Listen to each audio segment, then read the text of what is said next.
আচ্ছা, সারা পৃথিবীতে ক্ষমতার যে খেলাটা চলছে সেটা কিন্তু এখন পুরো পাল্টে যাচ্ছে।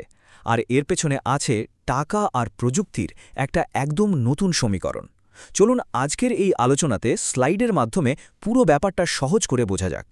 একবার ভাবুন তো যে অপরিশোধিত তেল কিছুদিন আগেও ব্যারেল প্রতি $60 ছিল, সেটা হঠাৎ এক লাফে $100 পৌঁছে গেল।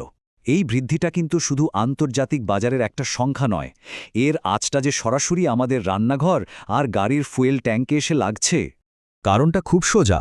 অপরিশোধিত তেলের দাম বাড়া মানেই হলো পেট্রোল ডিজেলের দামও হু হু করে বাড়বে, আর সেই ঢেউ এসে লাগবে রান্নার গ্যাসের সিলিন্ডারেও। মানে দিন শেষে চাপটা এসে পড়ছে প্রত্যেকটা সাধারণ পরিবারের ওপর। চলুন প্রথমে দেখে নেওয়া যাক সংকট আর অর্থনীতির মধ্যেকার এই জটিল সম্পর্কটা। এই যে বিশ্বজুড়ে এত ঘটনা ঘটছে, তার প্রভাবটা ঠিক কিভাবে পড়ছে আমাদের জীবনে। ব্যাপারটা অনেকটা ডমিনো পড়ার মতো, তাই না? কোভিড মহামারী দিয়ে যে সংকটে শুরু হয়েছিল, সেটা গড়াতে গড়াতে রাশিয়া ইউক্রেন যুদ্ধ, তারপর মধ্যপ্রাচ্যের সংঘাত পর্যন্ত পৌঁছে গেছে। আর এই সব মিলিয়ে পুরো বিশ্বকেই একটা অস্থির পরিস্থিতির মধ্যে ফেলে দিয়েছে। আর এই সংঘাতের মধ্যে ইরান একটা বিরাট চাল চেলেছে, সেটা হলো হরমুজ প্রণালী অবরোধ করা।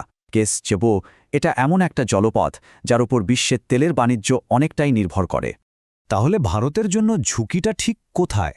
দেখুন, আমরা যে অপরিশোধিত তেল আমদানি করি তার প্রায় ৩০% আসে এই হরমুজ প্রণালী দিয়ে, আর রান্নার গ্যাস সেটার তো প্রায় ৯০%। মানে বুঝতেই পারছেন, এই পথটা বন্ধ হয়ে গেলে আমাদের অর্থনীতির জন্য কি বিরাট একটা সংকট তৈরি হতে পারে। এবার আসা যাক দ্বিতীয় পয়েন্টে, যুদ্ধের নতুন প্রযুক্তি। এটাই কিন্তু এখন ক্ষমতার পুরো ভারসাম্যটা নতুন করে তৈরি করছে। একটা সময় ছিল যখন আমরা গলিয়াত বা বড় এবং শক্তিশালী দেশগুলোর কথা ভাবতাম, যারা ছোট দেশগুলোকে মানে ডেভিডদের সহজেই কবজা করে নিত। কিন্তু এখন প্রযুক্তি এসে সেই পুরনো সব হিসেব নিকেশ একদম উল্টে দিয়েছে। আর এই হিসেব উল্টে দেওয়ার পিছনে মূল কারিগর হলো দুটো প্রযুক্তি। একটা হলো ড্রোন আর অন্যটা হলো মিসাইল। এই দুটো অস্ত্রই এখন যুদ্ধের নিয়মকানুন নতুন করে লিখছে। বলা যেতে পারে এরাই এখন আসল গেম চেঞ্জার। কিন্তু প্রশ্ন হলো, এই প্রযুক্তিগুলো হঠাৎ করে এতটা প্রভাবশালী হয়ে উঠল কেন? উত্তরটা কিন্তু লুকিয়ে আছে অর্থনীতিতে। এগুলো প্রচলিত আধুনিক অস্ত্রের মতো অতটা ব্যয়বহুল নয়, আর সে কারণেই কম বাজেটের দেশগুলো এখন খুব শক্তিশালী প্রতিপক্ষ হয়ে উঠছে। আর এটাই আমাদের আলোচনার তৃতীয় অংশ, ডেভিড বনাম গলিয়াত, অথবা বলা যায় যুদ্ধের নতুন অর্থনীতি। শুধু একবার খরচের পার্থক্যটা দেখুন।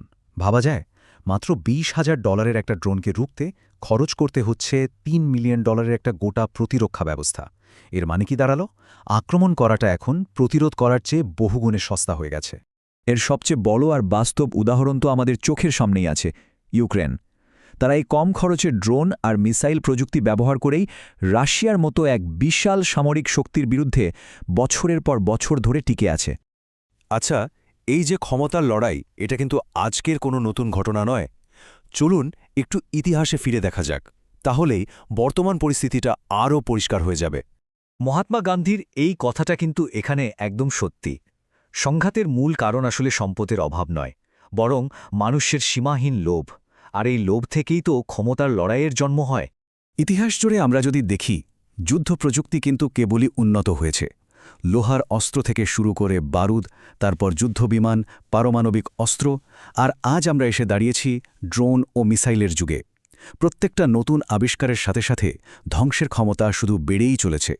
আন্তর্জাতিক রাজনীতিতে ক্ষমতাকে প্রায়ই একটা জিরো সাম গেম হিসাবে দেখা হয়। মানে ভাবা হয় যে পৃথিবীতে মোট ক্ষমতার পরিমাণ নির্দিষ্ট, তাই কেউ যদি ক্ষমতা পায় তাহলে অন্য কাউকে তা হারাতেই হবে। আর এই হারানোর ভয় থেকেই কিন্তু জন্ম নেয় একের পর এক সংঘাত। বেশ, এত কিছু আলোচনার পর এবার সবশেষে দেখা যাক এই পরিস্থিতিতে ভারতের জন্য পথটা কী হওয়া উচিত। সুতরাং মূল কথাটা হলো, আজকের এই নতুন সামরিক আর অর্থনৈতিক বাস্তবতায় দাঁড়িয়ে একটা জিনিস বেশ পরিষ্কার, শুধুমাত্র শক্তির আস্ফালন দেখিয়ে অন্যকে বসে রাখার দিন বোধহয় শেষ হয়ে আসছে। এই নতুন বাস্তবতায় ভারতের সামনে একটা স্পষ্ট পথ খোলা আছে। যুদ্ধ বা সংঘাতের দিকে গেলেই দেশের প্রতিরক্ষা বাজেট বাড়বে, যার সরাসরি প্রভাব পড়বে দেশের সাধারণ উন্নয়নে। তাই প্রতিবেশী দেশগুলোর সঙ্গে সুসম্পর্ক বজায় রেখে প্রতিরক্ষা ব্যয় নিয়ন্ত্রণে রাখাই হয়তো এই মুহূর্তের সবচেয়ে বিচক্ষণ পদক্ষেপ হতে পারে। এই পুরো বিশ্লেষণ শেষে একটা বড় প্রশ্ন কিন্তু থেকেই যায়, প্রযুক্তি আর অর্থনীতির এই নতুন সমীকরণে ক্ষমতার আস্ফালন দেখানোর যুগ কি তাহলে সত্যিই শেষ হয়ে গেল? উত্তরটা বোধহয় একমাত্র সময় দিতে পারবে।